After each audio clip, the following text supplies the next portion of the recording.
do when it comes to their professional careers, you would expect an athlete to be so focused and have that dedication and passion towards any particular sport that they are pursuing as a career.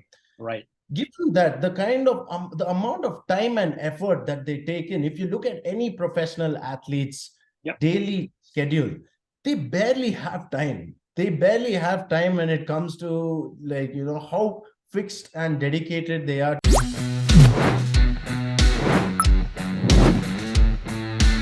Hi everyone, and welcome back to the Sporting Global podcast. And today I'm here with Siddarth. And Siddarth, first of all, thanks for taking the time. How's life doing so far? How are you?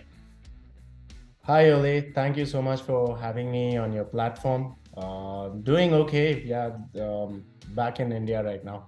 That's awesome. Yeah, well, thanks for taking the time. And we're going to dive a little bit into your background, your story with Vilay Sports, how all of that came to life, and some of the cool projects that you're working on, alongside with some great tips as well that you have for students, young professionals looking to get a career in sports. But first of all, it would be great to just ask you a little bit about your story in the sport industry. How did it all start for you? Right. So thanks for having me here, Ole. To begin with, sports has been an integral part of my life. Growing up with the kind of exposure that I've had when it came to competitive sports, be it in school or in university, Right. that has ingrained a lot and played a major influence for me to have founded Vilay Sports today. Mm. And the kind of competitive edge that is provided when it comes to sports, that those life lessons are something that are instilled with me, and I have carried forward with that to have a solid vision of long-term sports development with the platforms such as Vilay Sports. That's awesome. And where did this kind of passion for sports start for you? Like, take us a little bit through, where this passion for being part of the sport industry and like how it all, why did you want it to be in sports, Right. So as I said, I've had an exposure to a lot of competitive sports, Yeah. be it team or individual sports like cricket, football, some amount of competitive golf as well. Right. So I carried those lessons forward. And so right after school, I did my law school. I completed my law school in Delhi. Yeah. And towards the end of law school, that's where I had this decision to make. Okay, do I pursue the career as a lawyer, or do I actually want to follow something that has been so fundamental to my life? Right. That's where I made this conscious decision Yeah. of choosing sports as a career and decided to pursue a career in sports. That's great. At the end of the day, it comes down to the passion, right? That you have for the industry, and you have to make a decision. So obviously now you're the founder and CEO of Vilay Sports, and talk about how did this company come to life, and a little bit of what is the key purpose behind it. Just to take you back a little bit. Sure. So because of the pandemic back in 2022, in a way, I was forced to come back to India because I decided to do my master's in sports law at the Real Madrid Graduate School in Spain. Right. And the world was pretty clueless at that point when it came to the pandemic and, like, the inception of COVID. And it was just fear that drove people like to get to, it was all about survival back then. Right. Because of that decision to come back to India, initially, of course, it was a little disappointing, if I have to be honest, because I did foresee a career going to, being excited to pursue a career in sports in Europe. Yeah. When I came back to India, and I took some time to think about, like, what lies ahead. Right. That's where I identified a gap in the Indian sports market. There is India right now, in today's times, we are the most populated country in the world. Yeah. Having said that, that also indicates the amount of talent that exists in a country like India.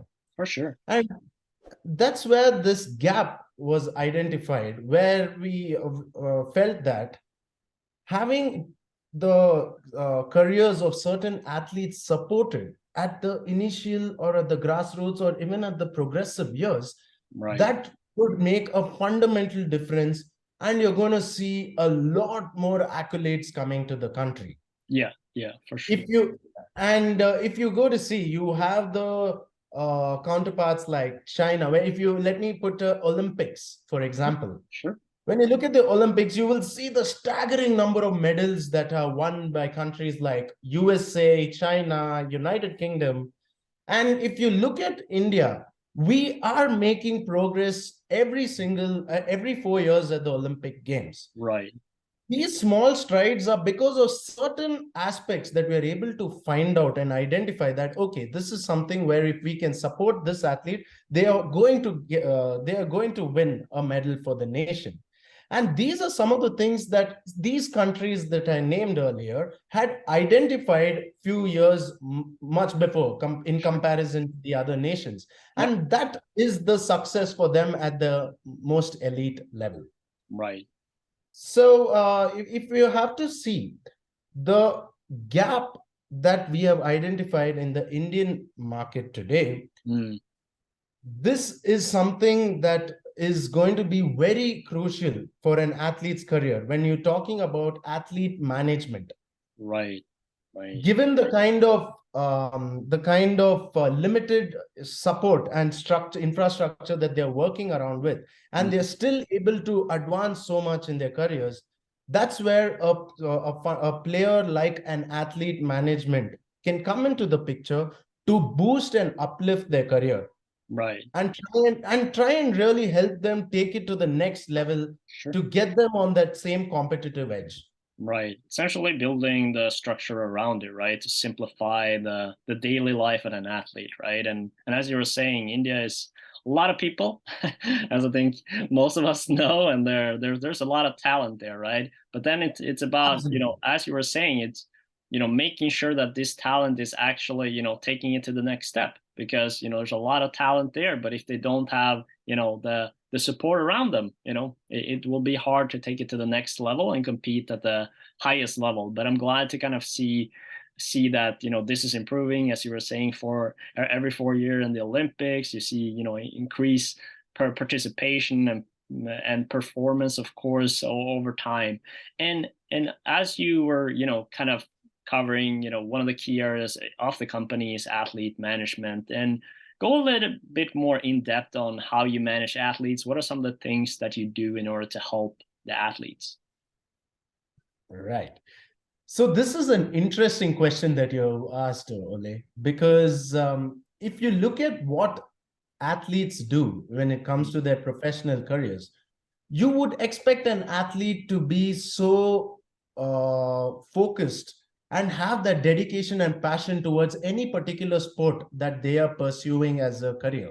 Right. Given that the kind of the amount of time and effort that they take in, if you look at any professional athlete's daily schedule, they barely have time. They barely have time when it comes to, like, how fixed and dedicated they are towards achieving their dreams. Right. Having said that, in today's time and age, the career of an athlete has gone much beyond what exists on the field. If you go to see, if you look at what you cannot really expect an athlete to know everything about, like, the business side of sports, while he is so focused on training and getting better on a daily basis to get better in a particular sport. Right. So this is where an athlete management firm plays a massive impact to help. The main things that we need to look at, Ole, one is in terms of the time management for athletes. Right. Before you commit to certain activities outside the court, the priority is their training. The priority is what they do on the field, the amount of sweat and tears that they shed out there. That is their primary focus. Right. The secondary aspect of things is where we talk about the business side of the athletes. Right. if you just take football as an example. Sure. Just the kind of advancements that football has undergone in the last 2 decades. Today, you're seeing Kylian Mbappe being one of the top paid athletes at the age of 23. Yeah. And you've had players like Ronaldo, Messi, who used to give it their all. And like, of course, there's no taking credit from what Mbappe is doing right now. But just to draw the comparison, just to draw the difference in terms of how times have changed in the last 2 decades. Right. So the business of sports has just expanded. Sure. And that in a way can also act as a white noise for the athlete. The athletes they can tend to get like, kind of distracted from their goals if you go to see in terms of like what is their primary focus. And then comes the athlete management side of things, where you need to boost their market presence, you need to build their brand awareness, you need to create the noise about them in the market. And that really translates to the business side of things when you even have to talk about the transfers in football. So the way it has grown, and you can even say it has exploded in terms of the quantum that is coming in to the business side of things, which could lead to a distraction for athletes. And this is where athlete management firms play a pivotal role to keep the athletes grounded, to help them achieve their dreams, to take care of the business side of their careers while their entire focus is on the field. Yeah, and this is a good point too that you're talking about in terms of how things have changed, right, over the last, decade, like the last recent years too, in terms of now, the majority of income for professional athletes, it comes from outside. It's not necessarily from their team or from the club. It's their sponsors. It's the things that is happening outside, right? And then, it's at the end of the day, it's how did these athletes, ensuring that they're spending, as you were saying, enough time on performing in their sport, because at the end of the day, if they don't perform in their sport, it will be a lot harder to get the money from outside anyways, right? So it all kind of, synchronizes, and it all, ties up into it. So it obviously proves the point of, why athlete management firms and like this support network, whether, it's from a firm or, more internal, this is an important part of, a professional athlete's career and their success. I wanted to move in as well a little bit into, as you were mentioning, you studied international sports law at Real Madrid Graduate School in Spain. Obviously, saying you went a little bit back to India as well, but talk a little about like how has the program helped you in your sport career? Like, what are some key lessons you learned that you bring with you with Vilay Sports and what you're doing today? If I were to be honest, I have been a fan of the Real Madrid Football Club while growing up.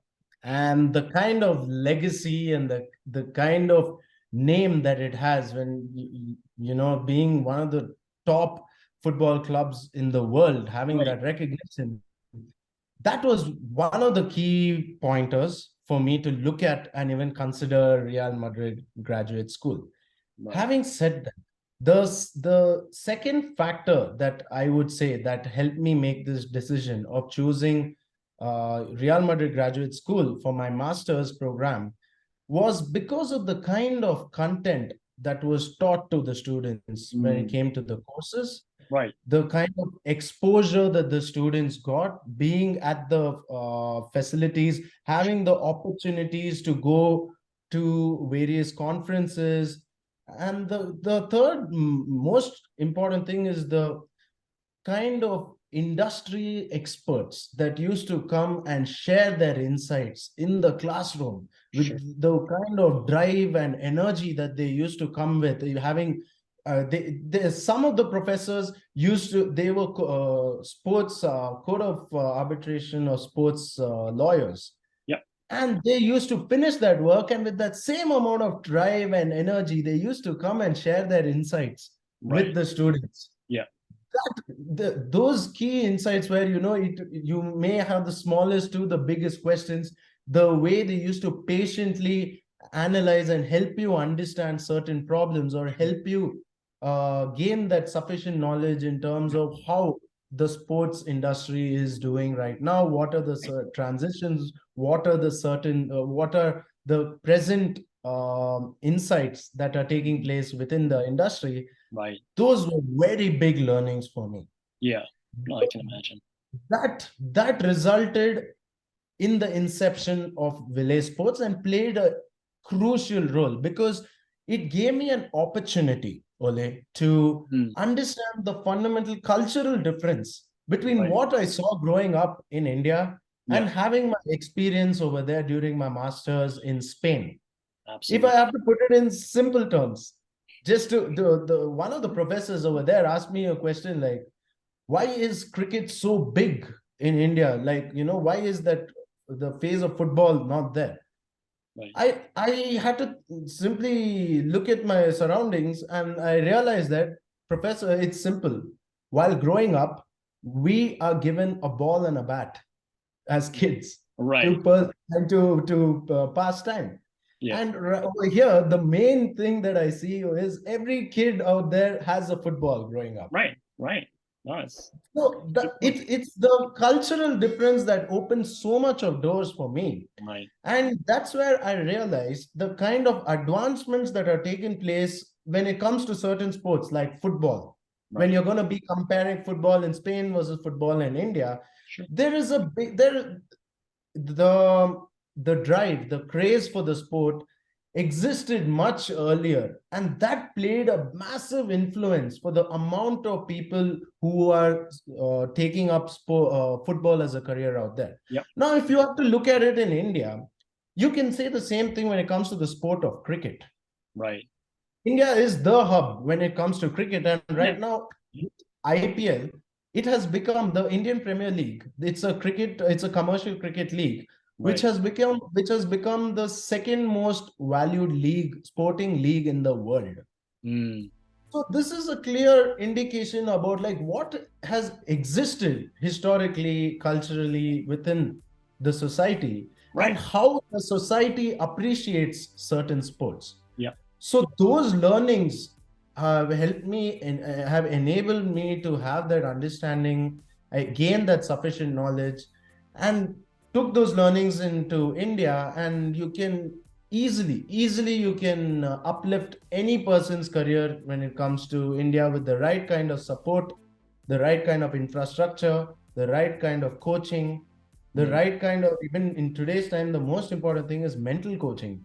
Right. I think those fundamental support, if that can be provided, you're gonna see a lot more accolades when it comes to sportsmen, not just in India but globally. Yeah. No, for sure. It makes a lot of sense, and of course, every market, has their preferred sports, their things that they excel at. Obviously, looking at Norway, I mean, like we're big at winter sports. There's never a competition that we don't win practically, almost. But regardless of that, of course, it's important to look at it, from a business side, right? Of like how this is, turning into profits, how it's, building the community. But I really like the analogy of, saying, what did you get when you grow up, right? When you were a kid, like what was the thing that was given to you, right? Was it a football? Was it a bat and a cricket ball? Like what was it, right? And all these things have a big part into, how can I say, showcasing the country's passion for sport. Like what is perhaps the number one sport that is happening there. So obviously, I wanted to talk a little bit about, one of the athletes that you manage is professional racer Atharva Desai. And how did this partnership start? And like, what are some ways that you are managing this athlete? I know we have like some relationship here nonetheless, but I just think it's an interesting question, and I think it's important for those that are kind of trying to understand more of these career opportunities of like, okay, let's use a real life athlete example. Like how did this come to life, and what are some ways that you're managing this athlete? Right. So when it comes to Atharva, we identified his talent last year. and he is a graduate from the prestigious Arden Motor School Academy, which is in the UK. He is Atharva is one of the few Indian origin racers who have taken up this sport professionally and is looking to make a mark. And he is aspiring. He's currently a professional Formula 3 racer at the moment, and he is aspiring to become a Formula 1 racer someday. So for him to get into that setup, to get to that aspect, we did our own diligence Yep. in Yep. terms of identifying what are his racing statistics, at what are, like, the commendable feats that he had in terms of getting to where he was until last year, where we had the formal discussion with him as well as his father. And that's where we realized, okay, he is a highly talented athlete. It's just that if you look at motorsports, it is one of the most capital intensive sports out there. And this again falls into one of the earlier questions that you had asked, like, how can an athlete management firm help or enable an athlete to get to that certain aspect? Right. So we are looking after his commercial requirements at the moment, whereby by having and facilitating partnerships for him and sponsorships, that will give him that extra edge to have a seat to race for. Right. Exactly. So this is one of the key areas that we are supporting Atharva with right now. The other aspect, if you look at it, when it comes to athletes in motorsports, you resonate with them when it comes to their brand. There is something called as the brand for an athlete. You do not recognize any athlete globally. When it comes to, you do not recognize them by their full name. There is a brand associated with them. Right. So for Atharva, he has this brand called A4R, Atharva for Racing. Yeah. That is what we are trying to churn and create an awareness and interest in the market to develop certain partnerships for him and build up his PR. That's awesome. And yeah, I mean, like, as you were talking about, it's not just about, as you were saying, you were doing your due diligence as well on the athlete, making sure that you find a good fit. And talk a little about that due diligence, not just in terms of, I guess, from a statistical standpoint, but also, like, values person that Atharva is, because I assume that's equally important as their skills on and off the field. I think you have rightly put it, Ole. So when it comes to recognizing and having that initial discussion with the athletes, we as a athlete management firm, we are in a position to identify and try and see, okay, but given our experience in our small years of experience in the field, I would say, Sure. we are still learning. We can easily identify in terms of, okay, what is the athlete's real requirement, and how do we try and match that requirement with his interest? Right. And if you look at Atharva, he is such a humble and such a nice person to interact with. Right. And in spite of understanding the hardships that exist and the challenges that exist in the sport, he is so focused on having only his racing side of things taken care of. And the way he has given that trust to an organization, to us, there's a lot, the relationship works on the fundamental principle of trust. 100%. And it's not every day where you can have an athlete who can completely recognize that. Right. So he's so focused on his racing, where he's enabling himself that he has to be on the track, where we look at cater to all his needs outside the track. Right. So the other aspect that I must tell you, Ole, how much ever statistics that you have presented in front of you, how much ever data, how much ever accolades, the achievements, whatever is there. Sure. At the end of the day, you should also trust your gut when you're about to Yeah. sign a client. And that plays a huge factor, because there are circumstances which you can control, and there are some things where you have to understand and say, okay, you've identified the pros, the cons, you mapped it out, everything, you have the data in front of you. Yep. But ultimately you need to have that, you need to take a decision. Right.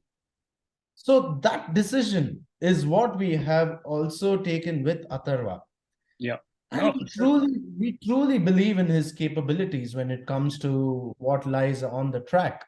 Right. And I think if I can just enhance some more about the partnership that we have ongoing with Sporting Global. Sure. Sure. This is an innovative and the way I would say it in your words, Ole, you said it's a one of a kind partnership when we were discussing. Yeah. Simply because not just the partnership being innovative, it is also educative. Mm. The, the idea is that when it comes to the sporting industry, there is limited information that exists. There is information that is passed down for your peers. You learn from the ex coaches or ex players. That is the knowledge that you're able to ingrain to yourself. Yeah. But then a platform like a Sporting Global sports professional platform, Yeah. where you get the opportunity to network within the people in the industry, where people are so curious and have that passion to learn more about different aspects of sport.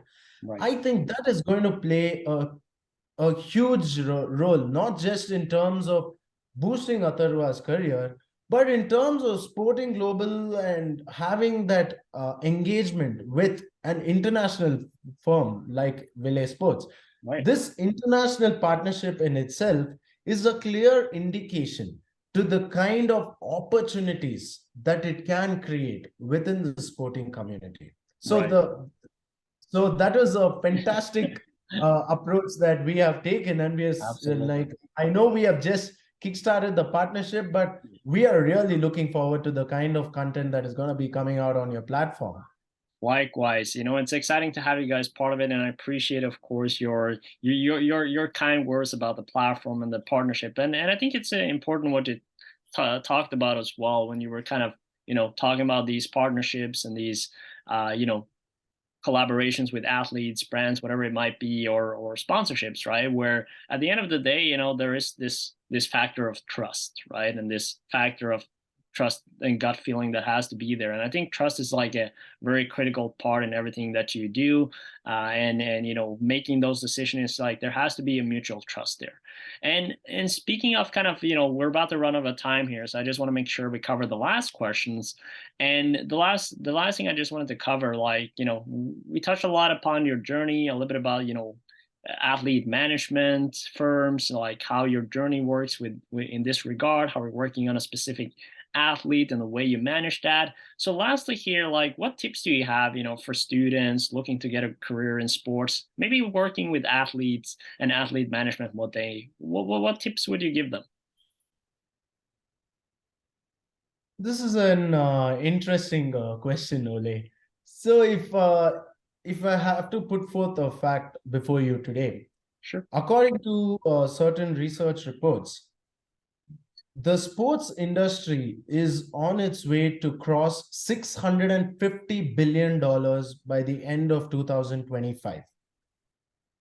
Having said that, it clearly indicates the amount of opportunities and the massive impact that it's going to have for youngsters when they have to make that decision. It's not at all an easy decision for you to identify, okay, whether you are passionate about, be it in to be a lawyer, to be a doctor, or even to take a step in the sports industry. Sure. Times have changed, and we need to encourage more students to take up sports, to or at least offer the opportunity to take up sports Right. as a career. Because if you go to see, like, sports is part of any school, in any colleges, it's an integral part over there. Sure. The only difference is that how much of it do you really want to take it up seriously?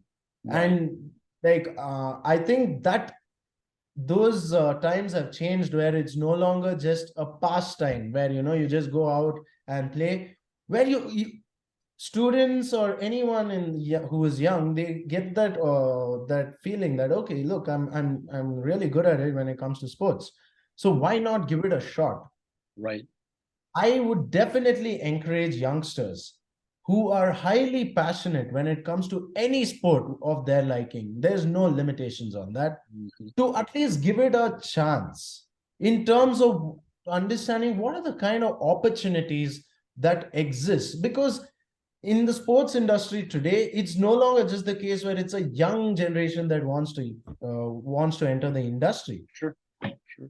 There is opportunities even for the older generations to have a chance at any given sporting level. Sure. You can, if you have to look at it, it's not just in terms of what happens on the field. It is also the sporting aspect of any athlete. If I have to just rephrase this, Sure. athletes, no successful athlete till today has done it himself or herself. Right. There has always been a constant team, a constant support. There has been an environment that they have been exposed to be at the pinnacle. Right. Right. That's where, youngsters need to understand that, okay, like, even while growing up, your talent is not just restricted to the sport he or she is good at. Sure. You can also try and understand, okay, the business side of the sport is massive, the legal side is very big, and yes, like, the organizational aspect of sports is something that is so much of fun if you have to look at it, because sports today is the biggest form of entertainment and will be the biggest form of entertainment. 100%. Well, I think with that, Siddarth, I would like to thank you so much for taking the time, for sharing some great tips, some great insights about your career, what you're working on, and a lot of cool things happening in the sport industry moving forward. If there's one thing, we can finalize with, is that there's a lot of opportunities in the sport industry, whether that's as an athlete or as a sport professional, business professional. There's a lot of opportunities. Just got to go out there, seek it, utilizing platforms and communities to help you, including Sporting Global, obviously. And with that, of course, Siddarth, thank you so much for taking the time. And for those of you that have been here all the way at the end, make sure to like the video, subscribe as well, so we get weekly tips from leaders like Siddarth every week. Every week they will share tips, insights with you. So make sure to do that so you don't miss out. To take on that notification bell as well, so you get reminded every time we release a video. And of course, if you haven't joined the Sporting Global community, make sure to sign up for free at sportingglobal.com, and of course check out some amazing courses that you can learn at a very affordable price at academy.sportingglobal.com. So check that out. And with that, of course, Siddarth, one last thing here that we have to do before we wrap up. It's kind of like a podcast tradition, that we have here, and that's, you might know it at this point, but for nonetheless, I have to teach you a little bit Norwegian before we wrap up. Oh, I'd be glad to learn it. Yeah. So with every video we do, we always finish with "Vi snakkes," which means see you later in Norwegian. So that's what you have to say. Okay, let me give it a shot. Sure. Vi snakkes. There you go. Easy. All right. Thank you so much, Siddarth. Have a good one. And as always, vi snakkes. Bye-bye. Vi snakkes.